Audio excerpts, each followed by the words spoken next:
A rather interesting headline has been making the rounds as of late. And it's the idea of Microsoft exiting the gaming business if Game Pass subscribers don't increase by 2027.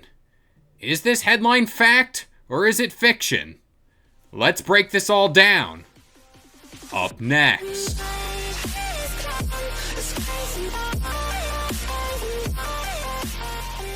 What up guys, this is Kalo and I'm here to give you the lowdown in all things gaming, and if you're new here, feel free to subscribe to this channel for weekly video game news content. Drop a like on the video and welcome to the Level Up.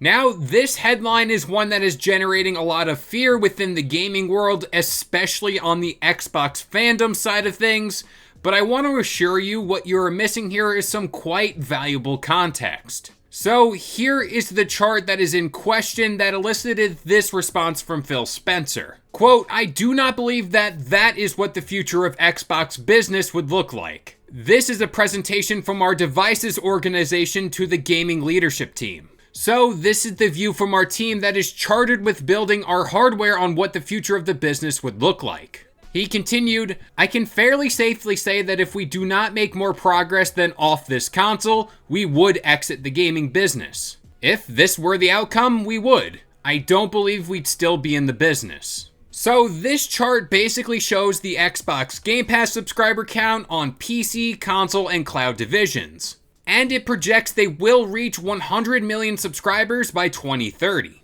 And the context I was talking about earlier is what people need to look at more. This chart was created by people working within just the hardware team at Microsoft, which means they aren't really taking into account the massive growth that Xbox has done outside of just their hardware. And they aren't taking into account cloud streaming and of course PC Game Pass. But Phil Spencer then continued, "A majority of our customers are found off of our hardware. I would hope by earlier than 2030. So when you ask me if I agreed with this chart that the light green and blue, depending on the colors you see, they would have to be much larger, much earlier. I would say by fiscal year 26-27 that we would be in that position, or we'd make a different decision with the business." Now, I really don't believe there's too much to worry about here like many others think. And honestly, I don't think we live in a world where Xbox would just leave the gaming business. This reason being, I think Phil Spencer is trying to shed light on the fact that a lot has changed internally within Xbox since the disaster of a launch that was the Xbox One era.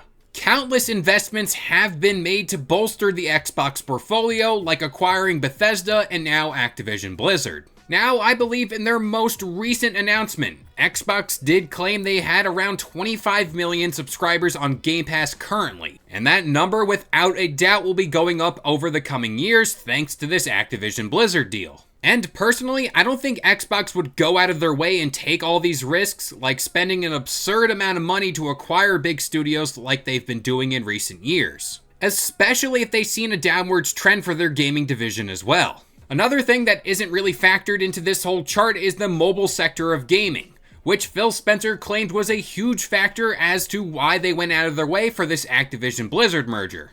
Now, I mentioned growth and expanding the Xbox portfolio of games earlier. Xbox needs to be looking for things that incentivize players to go out and purchase Game Pass subscriptions. But does that mean more acquisitions are on the horizon for Xbox? The short answer here is, I honestly don't think it's done. And this applies to both Xbox and PlayStation. This was answered in yet another email that was sent out by Phil Spencer that really highlights where he thinks the gaming world is as a whole moving forward in the coming years. This applies to AAA studios and their logic behind the constant release of remastered titles. Quote, "Over the past 5 to 7 years, the AAA publishers have tried to use production scale as their new moat. Very few companies can afford to spend the $200 million in Activision or Take-Two spend to put out a title like Call of Duty or Red Dead Redemption on the shelf. These AAA publishers have mostly used the production scale to keep their top franchises in the top selling games each year. The issue these publishers have run into is the same production scale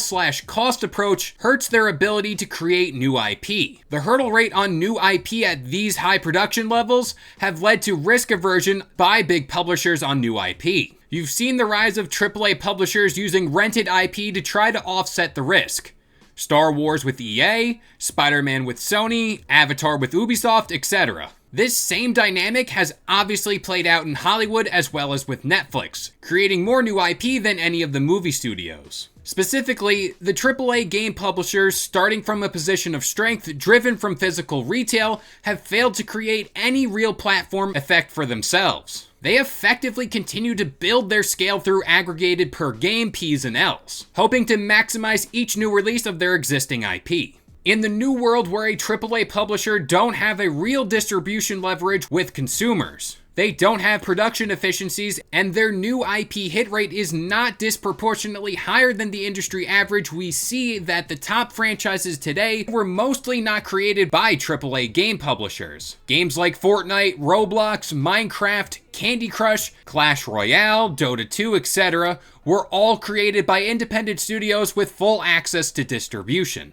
Overall, this in my opinion is a good thing for the industry, but does put AAA publishers in a precarious spot moving forward. AAA publishers are milking their top franchises but struggling to refill their portfolios with hit franchises. Most AAA publishers are riding the success of franchises created 10 plus years ago. Now, that was a rather long read, but in short, it's no secret the cost of making games is going up and up. And this could be the reason why we're not seeing any new IPs come out from our favorite developers. It's only going to be harder for companies to make their money back from titles they release, which is why you're seeing PlayStation shift the way they do business, expanding their titles to platforms like PC. And again, Phil Spencer hit the nail on the head when he talked about the risk of releasing a new IP, and why studios like Insomniac are releasing games with already established brands like Spider-Man and the Wolverine. EA has been cooking up a lot with the Star Wars IP, and Ubisoft is releasing that Avatar game. This would negate some of the risk, but not all of it, because these brands are so huge the game will in fact sell pretty damn well. So to kind of connect all the dots here, this is why publishers are happy to sell out to companies like Xbox, and companies like Xbox are willing to pay up. By doing this, the publishers do negate some of the risk here, and they'll no doubt make a lot of money. Now for the other side of this.